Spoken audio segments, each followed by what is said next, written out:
All you need to remember is water plus 3% uranium equals fission. So remember all that super rare stuff, the fragments that are the fingerprint for fission? You'd expect that to find that like the stuff that comes out of a nuclear reactor. You wouldn't expect to find it in the ground in a mine, but that is exactly what happened in Africa at a place called Oklo. In 1972, the uranium they pulled out of the ground was found to be not 0.7% enriched as expected, but instead as low as 0.3%. At first, they thought they'd lost some uranium, which would be a big deal because bombs. But upon further investigation at the mines, they found fission products, those fingerprints we talked about. And how could that possibly be? I mean, they had the water, that first part of the equation. The geology of Oklo led to water transporting uranium there. That's why there was a deposit there to mine in the first place. But what about the enrichment?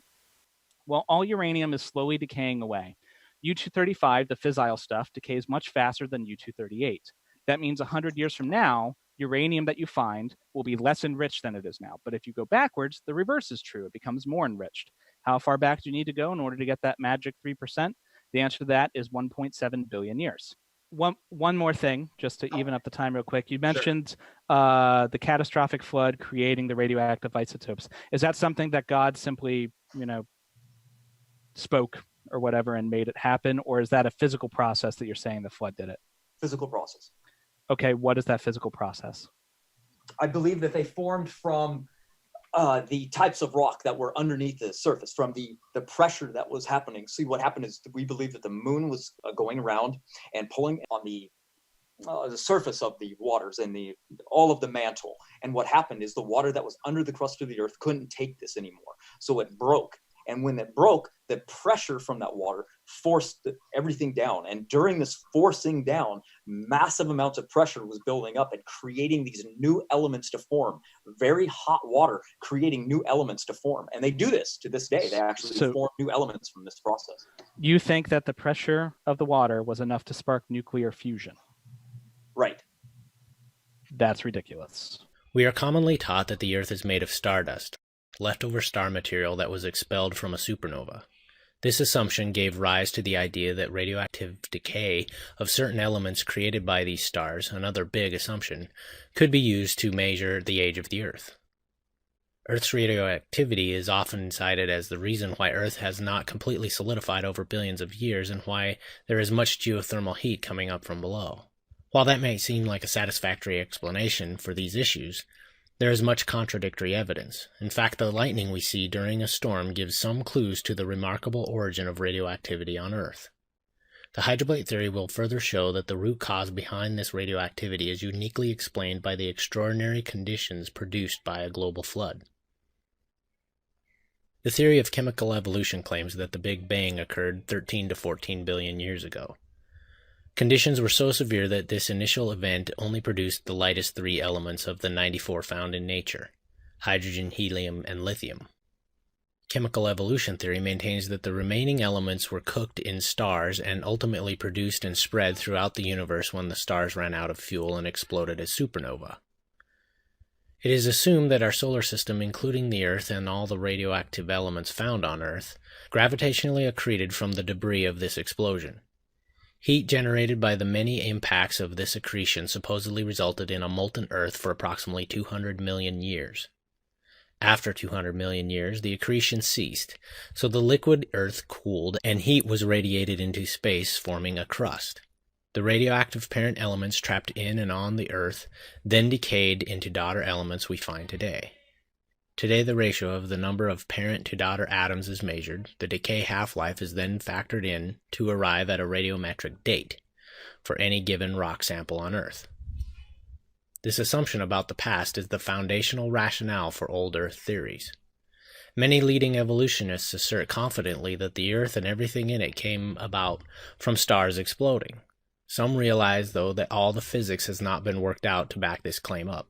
Another problem with this idea is that much evidence collected from similar nearby rocky planets like Venus and Mars suggests that they have very cold cores and or show little radioactive decay.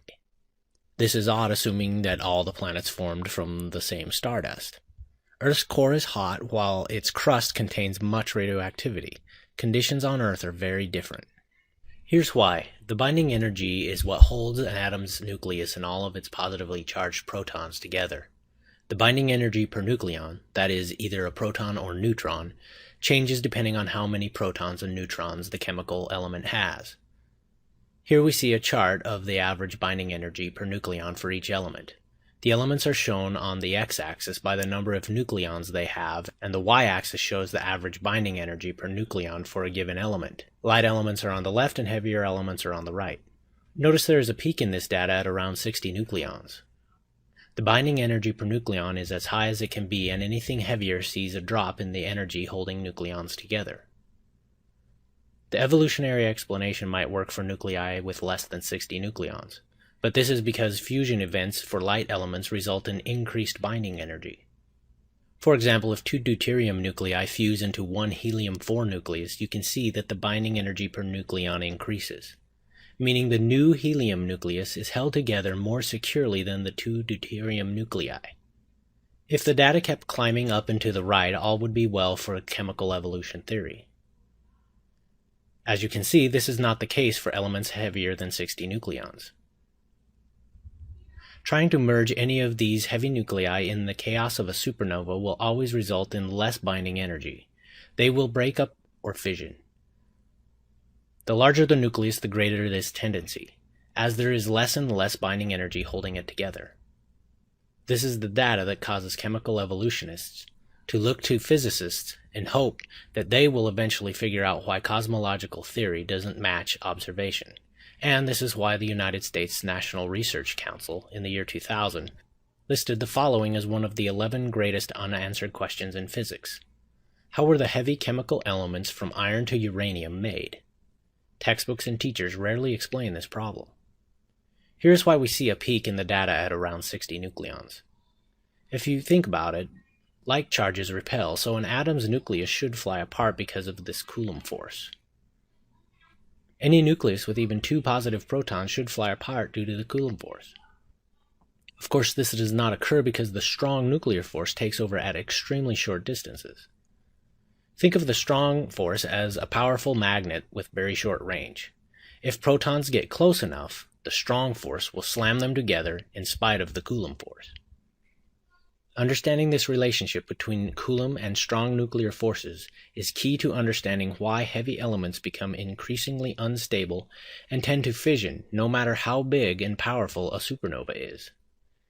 Even the tremendous kinetic energy inside a star cannot overcome this Coulomb force for heavy elements. As we can see, a nucleus with 60 or more protons and neutrons has a diameter so big that not all the protons are within one another's strong nuclear force field of attraction. So the Coulomb force tries to push these outer protons apart. Impacting particles during a supernova would only tend to aid the Coulomb force in breaking up the nucleus. Instability of large nuclei leads to decay. The larger the nucleus, the more unstable it is. This is why heavy elements like uranium are radioactive. We will discuss several types of decay. Of course, fission is when a nucleus breaks apart. The resulting fragments will reform into any number of smaller elements and isotopes. Beta decay occurs when a neutron in the nucleus becomes a proton and an electron is expelled. The electron is called a beta particle. Alpha decay occurs when a tight bundle of 2 protons and 2 neutrons are ejected from a nucleus. The alpha particle is actually a helium nucleus. Much is made of the extremely old dates that radioactive dating supposedly shows. However, alpha particles produced during this decay are rarely discussed because, as we'll see, they tend to tell a much different story about the history of the Earth and its age. Zircons are durable minerals that contain uranium. The uranium that has decayed in the zircons indicates they are 1.5 billion years old. However, the helium produced by the uranium's alpha decays gives a much different picture. Think of a zircon as a leaking helium balloon. If 1.5 billion years of time has gone by, then the balloon should be empty. However, measurements of the rate of helium loss in zircons indicates that they remain astoundingly full, with data showing that only 4,000 to 8,000 years of helium loss has occurred. If supernova did not cause nucleosynthesis of heavy elements, what did? Where is Earth's radioactivity located? Looking first at an evolutionary model and following well-established laws of heat transfer, we'd conclude that after billions of years of radioactive decay and assumed mantle crust circulation or convection, that the heat produced should be uniformly distributed throughout the Earth's crust and mantle. This idea, however, is not supported by the data. Measurements all over the world show striking differences in the distribution of heat. While radioactivity produces heat, it is not safe to assume that lots of heat means radioactivity is the source. For example, ocean floors are releasing a great deal of heat, however little radioactivity exists there. In startling contrast, Earth's continents are releasing slightly less heat than ocean floors, yet we find 70 times more radioactivity concentrated on our continents. In addition, the radioactive heating on the continents is spotty and not uniform. Interestingly, the ratio of deuterium, or heavy hydrogen, to normal hydrogen in Earth's oceans is only half that found in comets. Deuterium is created when hydrogen atoms in water molecules are bombarded by neutrons. If the Earth's water came from comets, why do our oceans have only half the deuterium concentration as comets? What produced the deuterium, and why is there a difference in these ratios? Many believe that nuclear reactions are occurring deep inside of Earth's core, and that the heat released by these reactions is the cause of geothermal heat. Measurements taken in the world's deepest drill holes show that temperatures rise very rapidly with depth. If deep radioactivity from Earth's core is the source of this heat, then the temperature increase with depth would mean that everything below 50 miles would be melted. However, seismic data from thousands of earthquakes show conclusively that the mantle rock is solid down to about 1,800 miles. Carlsla and Jaeger reveal that while the distribution of radioactive elements in Earth is unknown, the radioactivity must be very shallow, not deep, and confined to Earth's thin granite crust. This means the radioactivity is concentrated in the primarily granitic continental materials.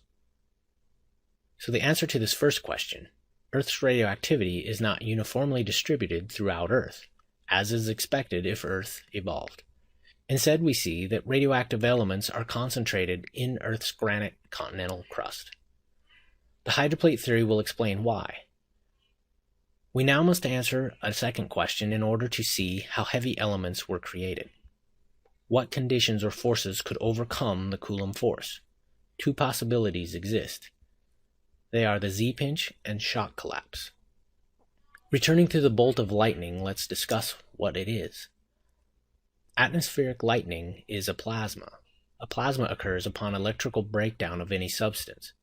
In this case, the air molecules, mostly nitrogen and oxygen, have been transformed from their normal gaseous state to plasma. This happens as the electrical potential, or voltage, between the clouds and the ground increases above air's dielectric strength.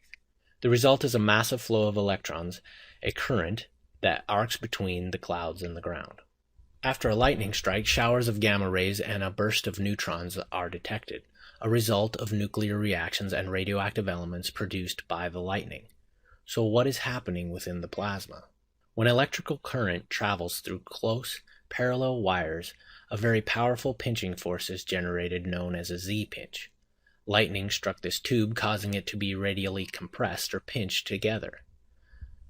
The higher the voltage and the closer the wires, the stronger the pinch. In lightning, at electrical breakdown of air, the plasma produced as electrons are stripped from air's nitrogen and oxygen molecules act like closely spaced wires carrying a tremendous flow or current of electrons. So the stripped electrons follow paths that resemble the flow of electrons in closely spaced wires, but the spacing is at a minuscule atomic scale. Remember, the closer the spacing of the wires, the stronger the pinching force. Since the atom's outer electrons are stripped away, positively charged nuclei, rather than flying apart, are powerfully pinched together. The pinch is so strong that it overcomes the Coulomb force, and the strong nuclear force snaps the nuclei together, forming heavy, unstable, radioactive nuclei with short half-lives between 10 and 100 minutes. Of course, all this occurs in an instant, producing the light that we see as a bolt and intense heat that expands the surrounding air, producing a sonic crack of thunder. This effect is similar to the research that Germany's Dr. Fritz Bosch has demonstrated. An intense electrical field will strip electrons from the surrounding heavy nuclei. Atoms become unstable and throw themselves apart, sometimes changing their decay half-life a billionfold. The term Z-pinch is used because those first studying this phenomena were using the familiar XYZ Cartesian coordinate system in their analysis, and the compressive pinching force was occurring about the Z-axis. Had they set up the force along a different axis, we might be talking about the X or the Y pinch. This is not science fiction or theory. Researchers at Sandia National Laboratories have built this Z-pinch machine and are taking advantage of this powerful force to produce nuclear fusion in an effort to produce a controlled nuclear fusion reactor. Nuclear power plants today are fission reactors. If successful, a fusion reactor would be able to produce great amounts of cheap, clean electrical energy. The Ukraine's Electrodynamics Proton 21 laboratory has also been revealing the tremendous power of the electrical Z-pinch. While stars can only produce the first 26 or so elements, researchers are finding that a focused Z-pinch can produce the entire periodic table of elements and far beyond. Researchers at this laboratory using the Z-pinch can squeeze together a target of pure common nuclei like gold, silver, or lead into previously unknown super-heavy elements, many twice as heavy as uranium or lead. These super-heavy elements, because they are so large, are unstable and quickly decay back into the more stable 94 natural elements. The process involves passing a beam of electrons traveling near the speed of light into a target electrode of extremely pure metal to produce a focused Z-pinch, which implodes the target's nuclei into a tiny point. Because the point is so small, temperatures in the hot dot reach a staggering 630 million degrees Fahrenheit. The imploding nuclei within the hot dot merge into unstable super-heavy nuclei. The dot then explodes, producing a flash of light, gamma rays, X-rays, and many nuclear fragments of all sizes that repack into the more stable 94 or so, quote, naturally occurring elements, and isotopes, plus some super-heavy elements that last for several months before decaying. Incidentally, the stable elements that are produced and are heavier than 60 nucleons end up absorbing the excess heat. Thus, the hydroplate theory solves the problem that has perplexed others. How could the Earth have withstood the heat released by so much accelerated decay? The answer is the heat was absorbed in fusing heavy elements such as uranium. This has been demonstrated in the Proton 21 laboratory. Dr. Adabenko calls it cold packing. So far, 22 different metals have been used for electrodes. All produce similar results. After subjection to the Z-pinch, a portion of the pure material is transformed into lesser amounts of all the naturally occurring elements. Why does this happen? Why do these super heavy elements decay and fragment into the 94 naturally occurring, relatively stable elements, including heavy, slightly unstable radioactive elements that are concentrated in Earth's primarily granite continents? To understand, we need to see what drives instability. Here we see the periodic table with elements color-coded according to their instability. As has been discussed, the larger the nucleus, the greater its potential instability. But this instability is not only due to size but also to the ratio of the atom's protons to neutrons. For most light elements that are stable, this ratio of protons to neutrons is high at around 1, close to 50% protons, 50% neutrons. For very heavy elements to remain somewhat stable, this proton to neutron ratio drops to around 0.67, or roughly 40% protons to 60% neutrons. Remember this difference between these two groups of elements. Now consider what happens when a Z-pinch of many small light nuclei produces a large super-heavy nucleus. Since the large nucleus has been made up of merged lighter nuclei whose proton to neutron ratios are 50-50, the new super-heavy nucleus will retain the same 50-50 ratio, and therefore it is extremely unstable. When all the elements and their many isotopes are plotted according to their proton to neutron ratios, and then given an instability rating, the pictured chart is produced. What we see is that if you have too many protons or too many neutrons, the nucleus is extremely unstable, shown here as 100% unstable, and will immediately break up or decay. Stable elements that we are familiar with are located down in what is termed the valley of stability. Notice that the valley curves to the right between points A and C. The 50-50 proton to neutron ratio line is shown between points A and B. Viewed from directly above, we can now see the bottom of the valley of stability. We see that uranium-238 is somewhat stable with a half-life of 4.5 billion years, and it plots on one of the side walls of the valley. Uranium-238 eventually decays into lead-206, which is stable at the very bottom of the valley. One of the decay products, while uranium-238 decays toward lead-206, is polonium-218. It is very unstable, and we see that it plots along the high rim of the neutron-heavy plateau of instability. Polonium-218 has a half-life of only 3 minutes. Here is the 50-50 ratio line again. Remember, lighter elements have proton-to-neutron ratios near the 50-50 line. If Z pinch together, these light elements form heavier elements with the same 50-50 ratio. They lie high on the proton-heavy side of the plateau of instability, and quickly fission into many smaller fragments, some of which are still radioactive and unstable, like uranium, polonium, etc. We now can see why many question the validity of assuming that uranium-238 to lead-206 and all other parent-daughter decay ratios represent the age of a rock sample. If powerful electrical currents that were once a consequence of a global flood produced radioactive elements, then many mysteries of Earth's radioactivity are explained. Radiometric dates are meaningless. For evolutionary theory, the alleged mountain of data in support of great uniformitarian epochs of time really adds up to nothing more than a very precise set of ratios, not dates. But how does hydroplate theory tie Earth's radioactivity to a recent global flood? The key to seeing how Earth's radioactivity is concentrated in Earth's continental crust is to recognize that the main rock found is granite. Unlike basalt that covers the ocean floors, granite contains a great deal of the mineral quartz, about 27% quartz. Quartz crystals are arranged in such a way that they will produce an electrical potential, or a voltage, if they are stretched or compressed. Such materials are said to be piezoelectric, piezo meaning pressure. Ever wonder how your gas grill can light the propane by simply pushing a button that has no battery?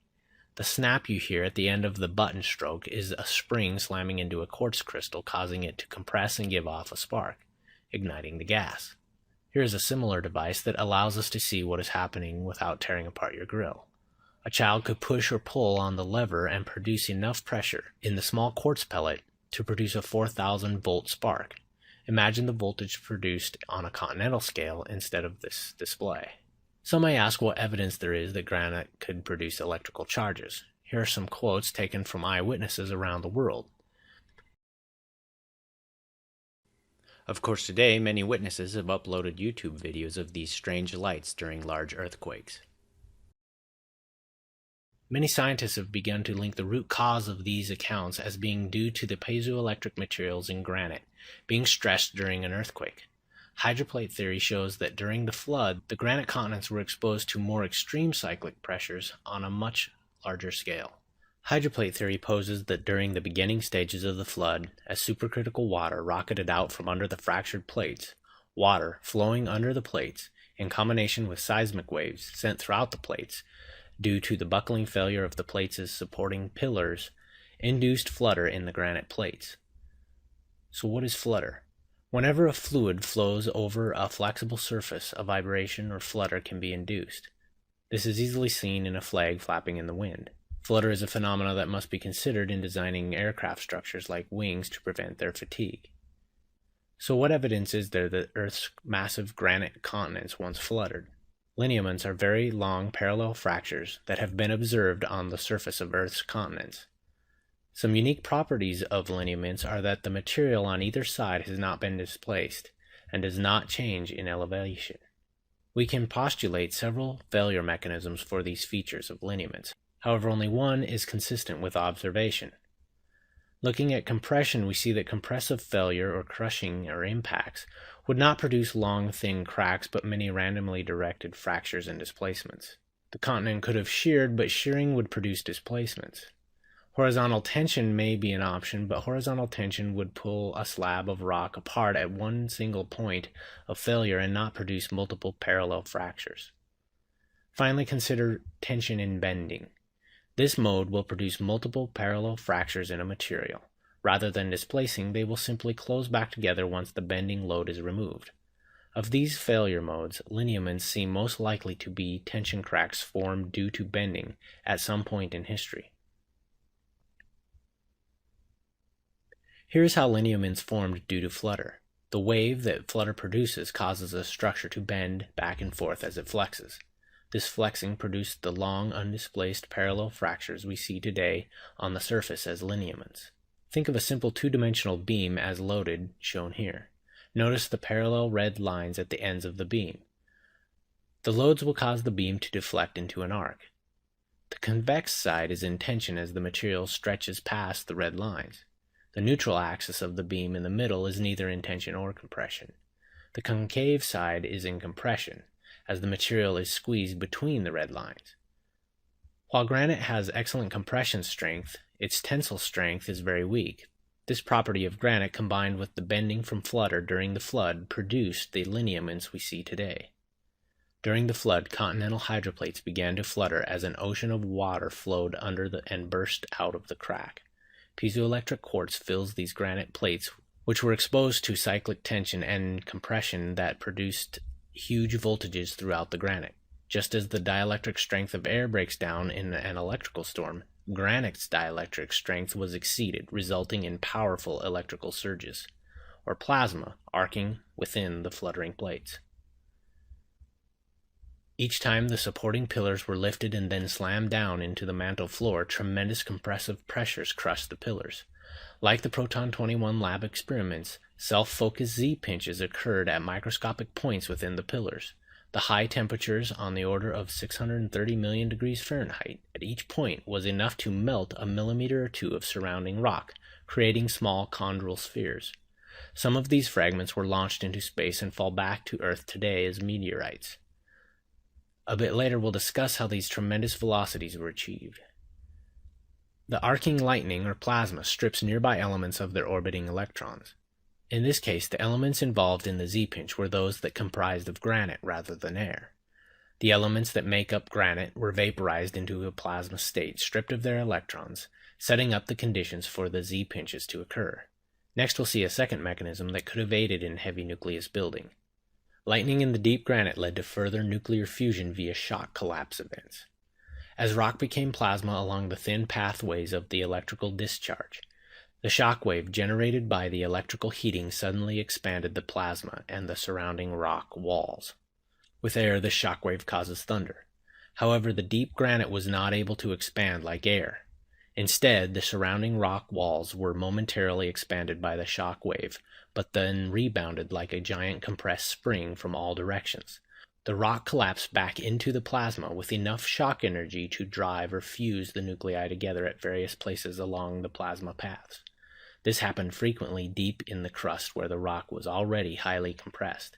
As can be seen, light nuclei that make up granite, like silicon, oxygen, magnesium, iron, aluminum, fluorine, calcium, potassium, and sodium, were Z-pinched into super heavy, highly unstable elements, which then fissioned rapidly and randomly produced many new elements and their isotopes, some of which were heavy and radioactive, like uranium, thorium, polonium, radon, etc. In addition to producing all kinds of new heavy unstable elements, another series of chain reactions would have occurred at the nuclear level within the granite plates. These reactions transferred much of the generated heat into the subterranean water. In addition, they also caused accelerated radioactive decay of newly created heavy elements. This massive electrical plasma storm surged within the granite and produced a sea of flowing, accelerating electrons, which passed close by surrounding granite nuclei and any newly formed elements. This decelerated or accelerated the high-speed electrons, producing secondary Bremsstrahlung radiation. Bremsstrahlung is a German term for radiation produced by either decelerating or accelerating an electron. The result was the release of a photon. These high-energy photon showers were accelerated and decelerated by the surrounding nuclei, which in turn produced a sea of free neutrons. Many of the nuclei affected by these electron, photon, and neutron showers were the newly formed fission fragments of unstable radioactive heavy elements. In this unique and turbulent environment, these nuclei experienced accelerated radioactive decay rates that were orders of magnitude faster than the decay rates measured today. Missing the evidence of this catastrophic event gives many the false impression that eons of time have passed because of the ratios they measure. However, we can see that this new theory of events shows that these ratios have nothing to do with age. In the lower levels of the plates, where for centuries prior to the flood, supercritical water had eaten innumerable porous channels up into the granite, the surging sea of free neutrons released in the granite were thermalized, that is, slowed down by the subterranean supercritical water. As a result, nuclear energy was transferred from the granite into the subterranean waters that were escaping to the surface and beyond. Some have scoffed at Walt's theory of nucleosynthesis occurring in granite, citing that the heat buildup from fission of these super heavy elements would have vaporized the entire crust. From this they conclude the theory is invalid. However, they have overlooked or ignored important details of the process. So let's discuss this alleged problem of too much heat. Remember this binding energy chart we had looked at. For elements lighter than 60, fusion results in higher binding energy, which does emit heat. However, fusion of nuclei heavier than 60 causes a drop in binding energy, which means the event absorbs heat from its surroundings. This is why the Proton 21 lab reports that the process produces a cold packing of materials and that the overall process, in spite of many secondary fission events, remains nearly adiabatic, meaning little heat is transferred to the surroundings. So while we'd expect the crust to see some heating, it certainly would not have completely vaporized or melted as some mistakenly conclude. So how was excess heat removed from the crust? Anyone who deals with heat transfer knows the purpose of these strange-looking fin features seen on engines. Friction and burning fuel creates heat that can destroy an engine. By increasing the external surface area of the engine block, more heat can be transferred to the cooler air outside, preventing the destruction of the engine. Instead of fins, when extremely efficient heat transfer is required, designers will use specialty products like porous aluminum foam to rapidly transfer heat. If supercritical water had not dissolved thin channels into the lower depths of the granite, the small surface area of the crust would have resulted in rapid heat buildup within the crust. However, the porous channels function much like the fins on an engine and greatly increased the effective surface area within the lower crust. Therefore, large amounts of heat generated by the nuclear level reactions within the crust was transferred quickly into the supercritical water below. We'll now examine the effects this heat transfer had on the supercritical water and soon see the results. Let's look at the molecular level to see what happened to the supercritical water that filled the porous granite. As discussed, some fast neutrons released by Bremsstrahlung radiation thermalized the porous channels full of supercritical water, thus transferring energy and producing much deuterium and oxygen-18 in the supercritical water. Energy transfer in the supercritical water causes simultaneous evaporation of the fluid's liquid droplets into vapor. Evaporated gases expand the fluid, which pretty much had nowhere to go but down, so this greatly pressurized the escaping subterranean waters below the crust all along the flow. The supercritical water, as well as any dissolved minerals and fragments of crust pillars, were accelerated by this continuing pressure. This material was then launched and continued to accelerate high above the atmosphere. Some of it achieved high enough velocity to escape Earth's gravitational sphere of influence. The constant tumbling in the turbulent flow and sudden ejection into near absolute zero temperatures of space kept newly formed chondrules in the pillar fragments spherical, and the rapid freezing trapped many volatiles inside. Today, some of these strange rocks fall back to Earth as meteorites.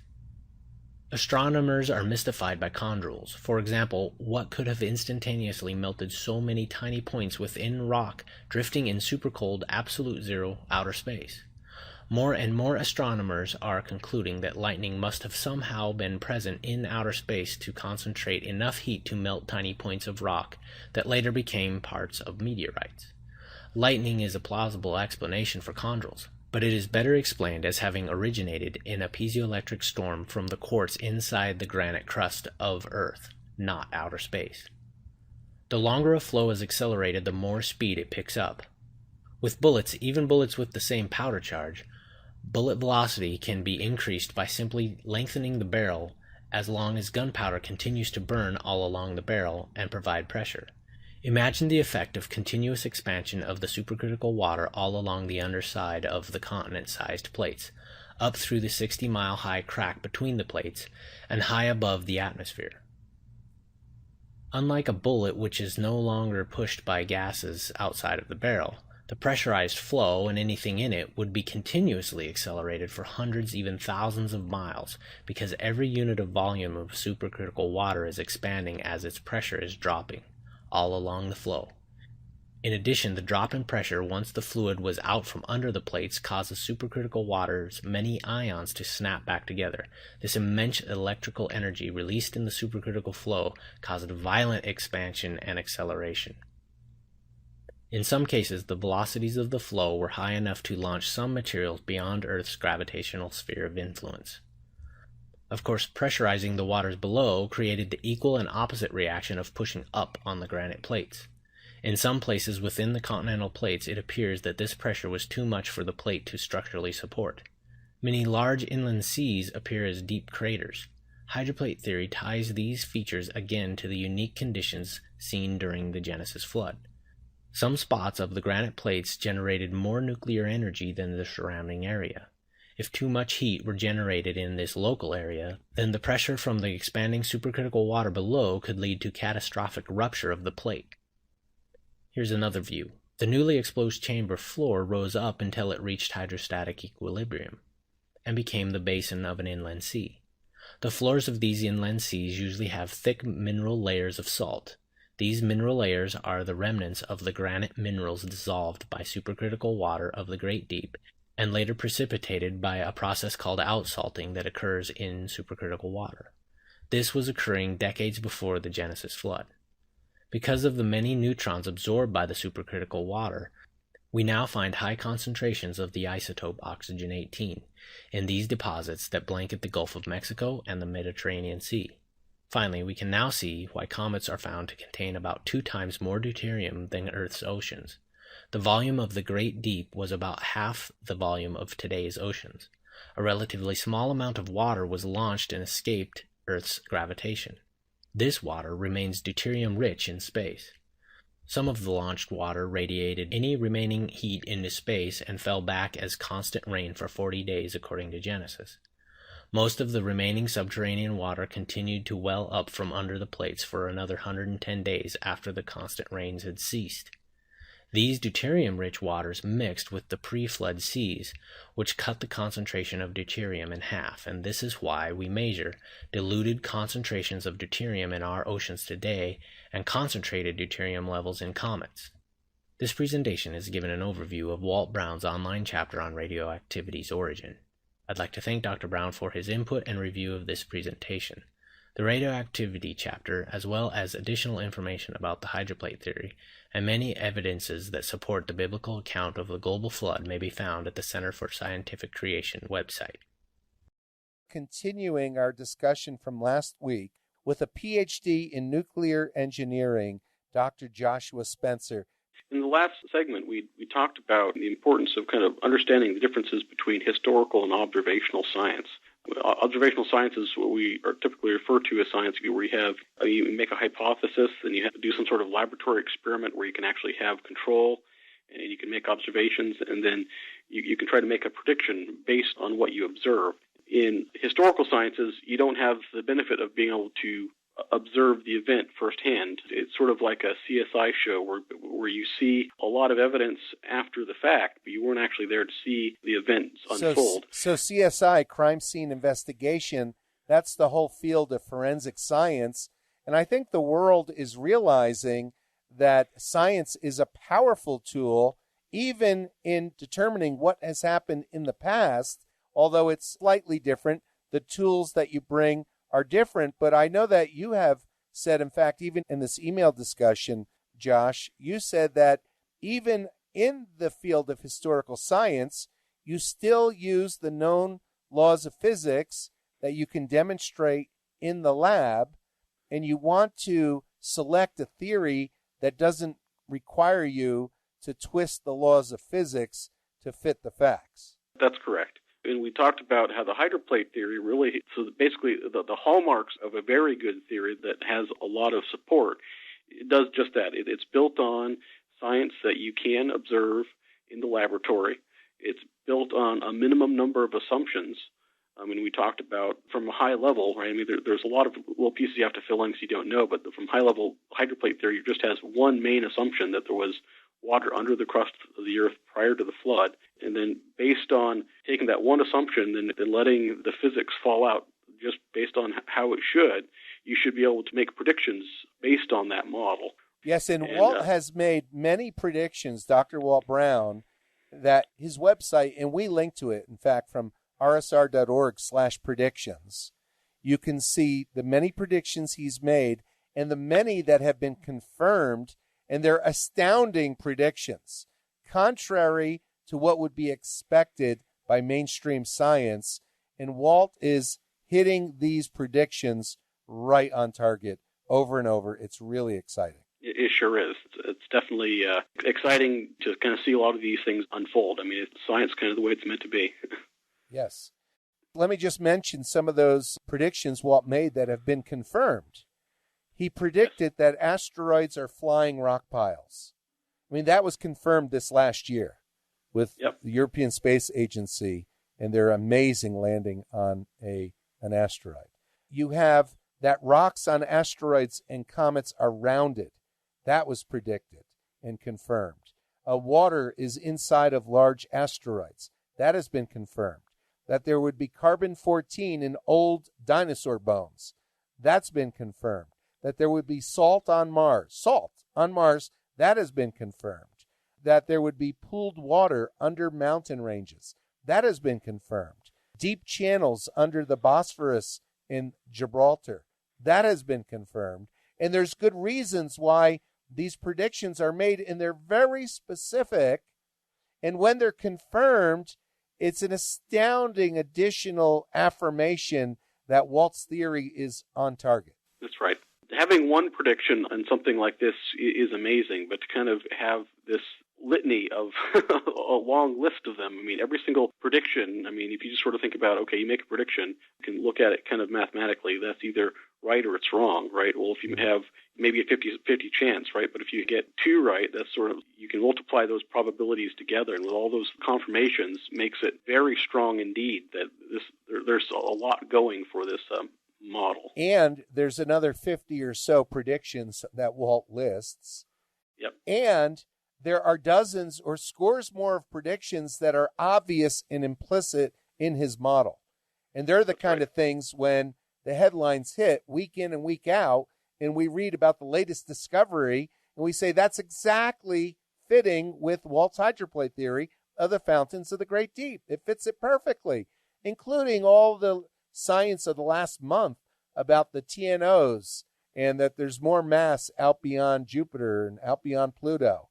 And why do the TNOs, the trans-Neptunian objects, have these bizarre orbits? It just baffles the creationists. But here's another scientist who supports Walt's work. The astronomy professor at the Air Force Academy in Colorado Springs, Dr.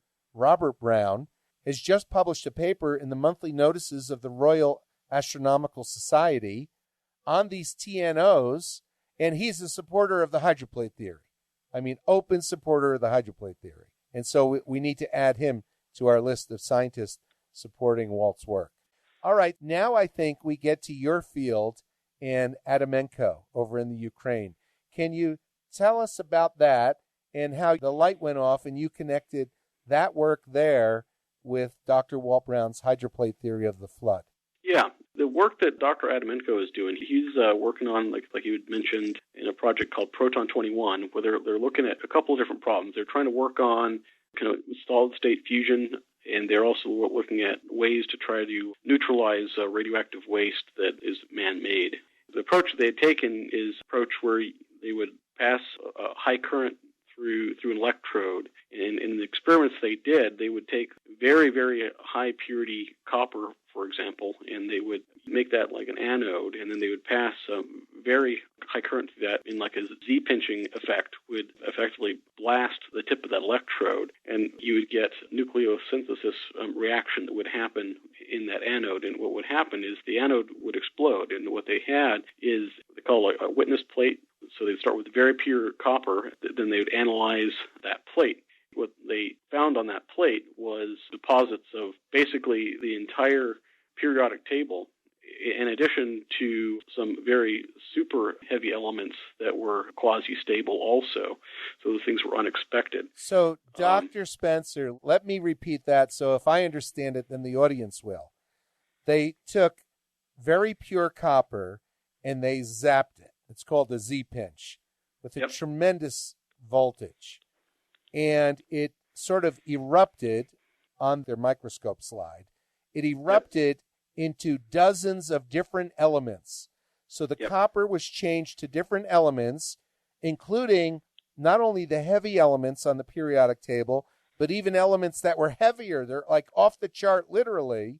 Yes. And they decayed rapidly. And so all the elements on the periodic chart that have too many neutrons, which is why they're unstable and they decay radioactively, they made all of those. That's correct. And the big deal for that is that Walt, the hydroplate theory, had a number of kind of a corollary, like part of that it described where you could get high current discharges. And that's basically the fact that as you have fluid flowing underneath the crust of the Earth, you're going to get what Walt calls a flutter. So just like flag kind of flutters in the breeze because you have different flows speeds on either side of it, the crust itself is going to flex and buckle as that water is rushing underneath of it. And when that happens, there's a huge amount of compression and relaxation cycles that are happening in the granite crust. And then Walt had the observation that something like 20-something% of the weight of the granite is quartz. And quartz is a piezoelectric material, so it's the same sort of thing that you would find in how your igniter will push button on your igniter for your like a gas stove without any batteries in it can cause a spark. Because what's happening is you're kind of pushing on a spring, and that hits a little quartz crystal, and that causes a spark that discharges through the air and can light the gas grill. Well, imagine that happening on a continent scale where you have a huge amount of quartz in the granite that's being compressed with literally many tens of tons of pressure on that quartz. Is going to cause a huge amount of electrical potential, which can break down and cause electrical discharges through the Earth, and those electrical discharges can cause breakdowns in the material, just like what happened in Dr. Adamenko's experiment, and where you can get very heavy elements. Those things can decay. You can get a neutron shower that's going to come off of that, which can cause radioactivity. And that happens to also be corroborated by a number of observations that have been seen. So when we have earthquakes, a lot of times those are accompanied with a lot of earthquake electrical lights. activity and lightning. Additionally, kind of puts the radioactivity that we observe in the Earth's crust in the right place. If kind of the classical model was kind of correct, where you had the Earth formed by accretion of a lot of already radioactive material being collected over 4.5 billion years or something, you'd expect kind of the radioactivity in the Earth to be more or less uniformly distributed throughout the entire planet. But what we actually observe is the vast majority of radioactivity is actually concentrated in the crust. And that's, again, something that the hydroplate theory would predict. And So it's again, not that's only in the crust, Dr. Spencer, but it's preferentially near granite in the continental crust. Correct. It's not in so much in the crust under the oceans, but it's in the continental crust and preferentially near granite. And when God made the crust of the Earth, it was filled with granite. It had a lot of granite. Granite has quartz, and quartz, when compressed, produces a voltage. And so that Z-pinch effect that Dr. Adamenko has found produces all the elements of the periodic table, that was happening in the crust of the Earth during the global flood. Now, evidence for what you described, you've already provided some of the evidence, but other evidence is that during earthquakes, like you mentioned, there are earthquake lights, and these are now being documented widely And so we have this documented on realscienceradio.com. You could just search for earthquake lights.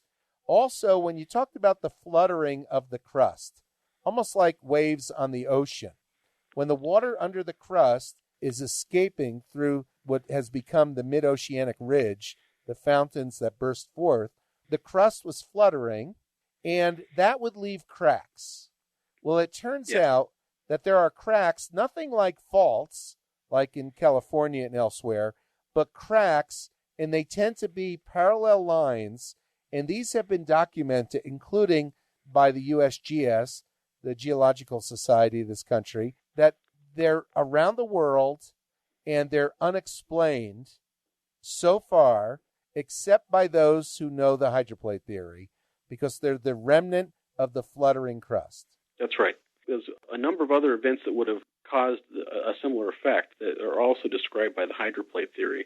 So during, the flood phase is when you're going to get a lot of the fluttering, but after that we have the continental drift phase, and part of that, at the very end of that, you end up having the continents that are sliding on the lubricating water that eventually have run into resistances, and when that resistance happens, you're going to get significant compression events, which actually resulted in mountain building in a very short period of time. That is also going to give a massive amount of electrical discharge when that happens, because you're again crushing the granite. It's going to definitely result in significant voltage, and also likely provide a lot of opportunity for Z-pinching in the crust. And I think also when we see an earthquake happen on the West Coast versus the East Coast, let's say they're both 5.0 earthquakes. On the West Coast, the crust is so broken and fractured, you can't feel it very far away, a 5 magnitude earthquake. But on the East Coast, you can feel it like 3-4 states away. You can feel it 600 miles away. You feel the earthquake because the crust there is not as fractured, because the whole North American hydroplate was moving toward the west until it stopped suddenly, buckled up in the Rocky Mountains and the Appalachians. So the rock broke to a far greater degree on the West Coast than it did on the East Coast, which was like the trailing end of the train, so to speak. Yes. So most of the buckling happened on the western U.S. There's so much of the evidence for Walt's theory, and I love when you describe that with the Z-pinch on copper, and it created virtually the entire periodic table. Now, what Walt says in his book that he got from Dr.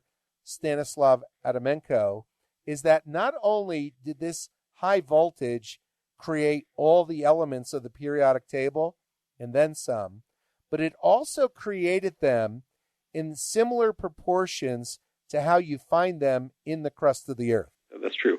Now, that's astounding. If you take all the elements in the crust, the percentage you have of thorium, the percentage you have of uranium, and Walt's theory is that those radioactive elements were produced during the global flood, so that when God made Adam and Eve, put them in a paradise, there was no surface radioactivity that can cause birth defects, that's all a result of the global flood. Right. That's just part of the overall bigger curse caused by sin.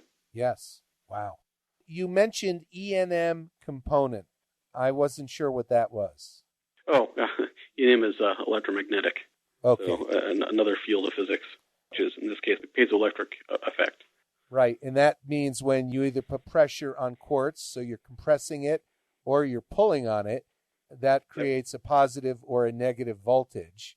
And That's so correct. as the Earth is going through cataclysm of the global flood, there are virtual lightning storms inside the rock, inside the crust, and they're creating the uranium that today we use in industry, but also that causes, radioactive decay and potentially a radiation sickness.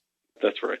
We're speaking with Dr. Joshua Spencer, who has his PhD in nuclear engineering. So I want to thank you, Dr. Spencer, for joining us for 2 programs here on Real Science Radio. It's been a pleasure.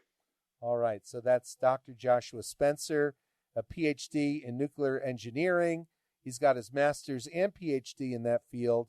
He minored in computational science engineering and double majored in physics and math for his Bachelor of Arts. So Josh is very well qualified to speak on many of the issues that we've discussed.